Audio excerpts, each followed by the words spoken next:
وہ تھا تو سائنسدان، لیکن دنیا اسے دی بیسٹ ایکسپلینر کے نام سے زیادہ جانتی ہے۔ دی بیسٹ ایکسپلینر یعنی بہترین انداز میں سمجھانے والا۔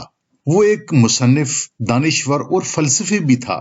کہتے ہیں مشہور سائنسدان البرٹ آئنسٹائن نے ایک گریجویٹ طالب علم کی حیثیت سے اس کی پہلی تقریر میں شرکت کی تھی، اور بل گیٹس ان کے پڑھانے کے طریقے سے اتنے متاثر ہوئے کہ انہیں کہنا پڑا کہ اتنا عظیم استاد میں نے آج تک نہیں دیکھا۔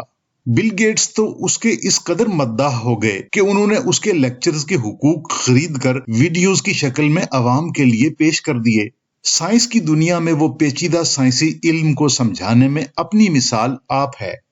کیلیفورنیا انسٹیٹیوٹ آف ٹیکنالوجی میں دیے گئے اس کے کئی لیکچرز ان طلباء کے لیے ہوتے تھے جنہیں پارٹیکل فزکس یا سائنس کا پہلے سے کوئی علم نہیں تھا۔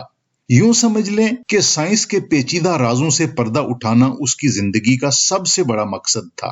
1965 میں اسے روشنی اور توانائی کے باہمی تعلق پر کام کے اعزاز میں مشترکہ نوبل پرائز بھی ملا۔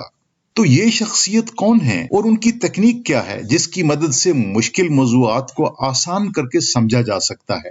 اگر آپ نے ہمارا چینل ابھی تک سبسکرائب نہیں کیا تو ابھی سبسکرائب کر لیں، اس ویڈیو کو لائک اور شیئر کر دیں اور بیل آئیکن کو بھی پریس کر دیں تاکہ ہماری تازہ ترین ویڈیوز آپ کو بر وقت ملتی رہیں۔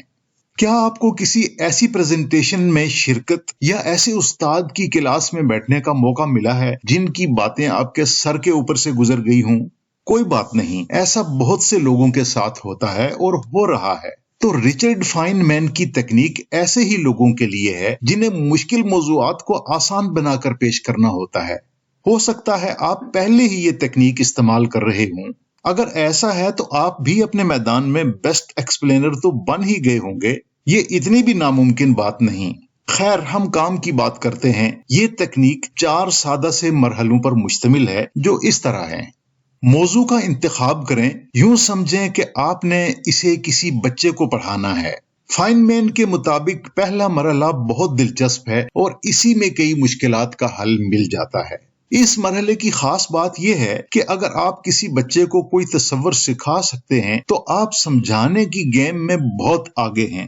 آپ نے کرنا یہ ہے کہ ایک خالی نوٹ بک لیں اور جس عنوان یا مضمون کو آپ پڑھانا چاہتے ہیں اسے نوٹ بک میں اس طرح لکھیں کہ الفاظ بہت سادہ اور عام فہم ہوں، جو بچے کی عمر، سمجھ اور ذخیرہ الفاظ کے مطابق ہوں۔ مشکل اصطلاحات کی بجائے سادہ الفاظ استعمال کریں۔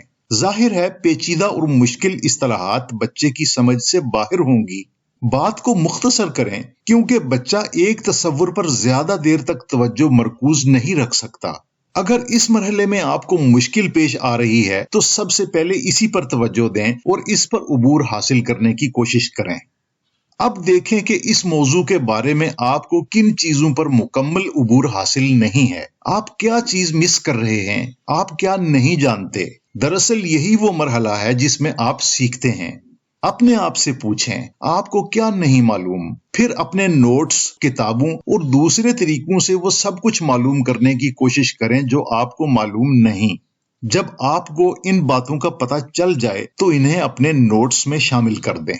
اب ان نوٹس کو اس طرح ترتیب دیں کہ اس کا تسلسل ایک کہانی کی طرح بن جائے۔ اب تصور کریں کہ آپ ایک بچے کو یا چھوٹے بچوں کی کلاس کو یہ کہانی سنا رہے ہیں۔ بلند آواز میں پڑھانا شروع کریں۔ اب آپ کو محسوس ہوگا کہ سادہ الفاظ میں پڑھانا کتنا مشکل ہے۔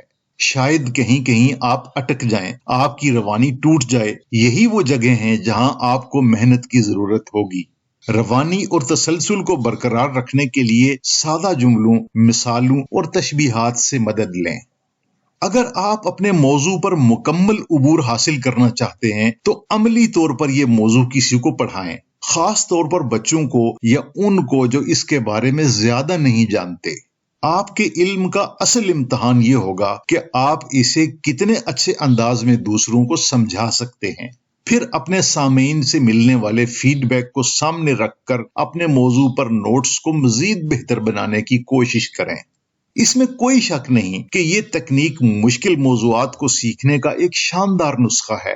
یہ سوچنے کے نئے دروازے کھولتی ہے۔ کیسا رہے گا جب کبھی کبھی آپ کو دوسروں کی بات سمجھنے میں مشکل پیش آ رہی ہو اور آپ ان سے کہہ رہے ہوں کہ وہ آپ کو اس طرح سمجھائیں جیسے آپ 12 سال کے لڑکے ہوں؟ اس طرح نہ صرف آپ اپنی بلکہ دوسروں کی سیکھنے کی صلاحیت کو بھی سپر چارج کر دیں گے۔ ویڈیو دیکھنے کا شکریہ۔ امید ہے آج کا سیشن آپ کے لیے مفید رہا ہوگا۔ انشاءاللہ تعلیم و تربیت، کیریئر، شخصیت اور کردار سازی پر نئے موضوع کے ساتھ جلد حاضر ہوں گے۔